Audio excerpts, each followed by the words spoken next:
Alright guys, so I'm making a quick video to consolidate all the information they showed at Blizzcon about rogues in Season of Discovery. I'm also going to talk about how it integrates into the rogue class, and some of it's really obvious, some of it's not so obvious, so listen up. Everything is the same except for there's level caps, there's new content, and there's new runes that you can enchant on your gear. Right now there are 3 runes: chest, legs, and hands. Here are the rogue chest runes. We get 4 of them, and the choices are pretty obvious between PvE, PvP, and tanking. First up we got Deadly Brew. It makes it so any poison also applies deadly poison, which means we can run instant poison on both of our weapons, and since you get Wind Fury from a Feral Druid giving you a buff now instead of a weapon enchant, you can also have Wind Fury on top of both weapons having instant poison on them. Just a Flesh Wound. This is the tanking ability. This is the tanking button. Notably, it only causes the 20% damage reduction to physical damage and only while Blade Dance is active. You'll see what Blade Dance is later. This gives you 6% crit reduction and increases your threat and makes Feint a taunt. It doesn't say how much it increases the threat by though. Feint as a taunt still has the same energy cost and cooldown. Quick Draw costs 25 energy, has a 10-second cooldown. It is a ranged weapon attack that slows by 50% for 6 seconds. Also grants you a combo point and benefits from things that benefit Sinister Strike. So with improved Sinister Strike, this would only cost 20 energy. This is a great PvP ability, and while you can't keep them slowed forever because it only lasts 6 seconds, there's no min range, so you can use it in melee range. You can also get a really slow ranged weapon and make this hit really hard. And last we have Slaughter from the Shadows. Reduces backstab and ambush cost by 20, does not apply to Mutilate. This one's kind of an oddball, but could also see some action in PvP since you don't want Deadly Brew to put deadly poison on your target and break your CC in PvP. It could also be good for combat backstab PvE. Okay, now we got the leg runes. There's only 3 of them, but don't worry, we get 5 hand runes. First up, we got Between the Eyes. This has a 20-yard range, costs 35 energy, and does a little bit of damage, but other than that, it's just a ranged kidney shot. Next, we got Blade Dance. This was mentioned in the tanking thing earlier, and it's pretty much just Slice and Dice, but for parry chance instead of attack speed. Has the same duration values as Slice and Dice with improved Slice and Dice, so 5 combo points will last 30 seconds. You want this up all the time if you're tanking. Now, the last leg rune, which is my favorite, is Envenom. And you might look at this and say, oh, that's the exact same Envenom as Wrath of the Lich King, but you'd be wrong. Wrath Envenom uses the deadly poison stacks that you have on the target and removes them. This one doesn't. I double checked when people use this ability. It doesn't remove them. Other than that though, it's extremely similar. It has no weapon requirement or weapon scaling, so you can use it with a sword or a dagger or whatever. It still does poison damage, and given how bad Eviscerate is in vanilla, this is going to be our new spender. It has perfect synergy with this Deadly Brew rune, and is just a better Eviscerate. Now for the last 5 hand runes. First up we got Mutilate. This is extremely similar to Mutilate from Wrath of the Lich King, even dealing extra damage to poison targets. I did double check that this does require a dagger. It also benefits from things that benefit backstab, which means you could get 30% increased crit from the improved backstab talent, which is huge. I double checked to make sure this is not like the TBC Mutilate where you have to be behind the target. You can use this from in front of the target. Next up we got Shadow Strike. Teleport behind your target and deal 150% weapon damage with any type weapon. Must be used from stealth. Costs 20 energy, no cooldown. Also awards 1 combo point. Seems like Ambush has way more damage and Cheap Shot has way more utility than this, so if you don't need the teleport, you really shouldn't use this, but it still seems insanely fun regardless. Also, unfortunately, it doesn't gain the same benefits as any other ability. Saber Slash. So I could not find any information on this ability's cooldown or energy cost, but we can assume it has a small cooldown or else it would outright replace Sinister Strike. It has a bleed that stacks up to 3 times and benefits from the same things that Sinister Strike benefits from. I would use this as often as possible in PvE. Even if you have the bleed stacked up, it does way more damage than Sinister Strike, so it's just a better Sinister Strike. Next up we got Shiv. This is basically Shiv from TBC and Wrath. It's a great PvP ability to instantly apply your poisons. However, I highly doubt we'll see much use of it in PvE.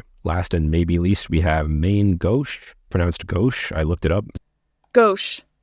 Same name as the Combat Rogue's Mastery in Cataclysm. Costs 35 energy, has a 20-second cooldown, hit with your offhand that gives you 10% increased chance to parry for 10 seconds. Awards 1 combo point and benefits from the same things that benefits Sinister Strike. This is another obvious tank rogue ability that you would use on cooldown when you're tanking as a rogue. This, in combination with the passive stats that rogues get out of their talents, you can easily get pretty impressive levels of evasion. This also likely means that rogues will use a slow weapon in their main hand and offhand, considering this is just an attack that doesn't scale up or down with weapon speed. And you can also pair this with Ghostly Strike's temporary dodge to get even more temporary evasion. So what a lot of people haven't really thought about with the rogue tank is that it's very impractical as it's laid out right now for dungeons and situations with a lot of trash. It has no AoE abilities. It's going to be really hard to hold threat on multiple enemies at once. As for the normal damage rogue, these runes allow for 2 new obvious options. One is using 2 daggers and Mutilate, and the other is using any weapons and Saber Slash. So even though the Mutilate build is pretty much identical to Assassination from Wrath, you would still be getting combat talents because they significantly outshine the other two trees. So you can't really call it Assassination Rogue because you're not getting Assassination talents. So we're just going to call it Mutilate Rogue instead. And can't call it Poison Rogue either because both these builds use Deadly Brew and Envenom. And an important thing to understand about vanilla rogue abilities is that there is no special scaling for daggers on individual abilities. You just have weapons that require daggers and ones that don't. So like Mutilate and Ambush and Saber Slash and Sinister Strike. So in general, if you can use it without a dagger, you should use it without a dagger because a dagger is just going to do less damage. It's highly possible that the best build will just be a regular combat swords Saber Slash build, which would be pretty boring, but we're going to get a lot more runes as they add on more content, so hopefully that'll keep it nice and fresh. And as far as PvP goes, you'd probably do the exact same thing as normal in vanilla, except for you'd have the range slow ability, the range kidney shot, and Shiv or Shadow Strike, which is honestly really exciting all things considered. The most frustrating thing about open world PvP as a rogue is your victim slipping right through your fingers, and this is going to be way easier to stick to people, especially with this range slow. And you can swap out these runes anywhere as long as you're out of combat. So you can see an enemy, throw on your PvP runes, and hunt them down. So I'm really looking forward to that. So what do you guys all think of this? Tell me in the comments. It feels weird doing all the assassination things while the assassination tree is so barren, and using Envenom with swords equipped is definitely going to be a weird experience, but I'm excited either way.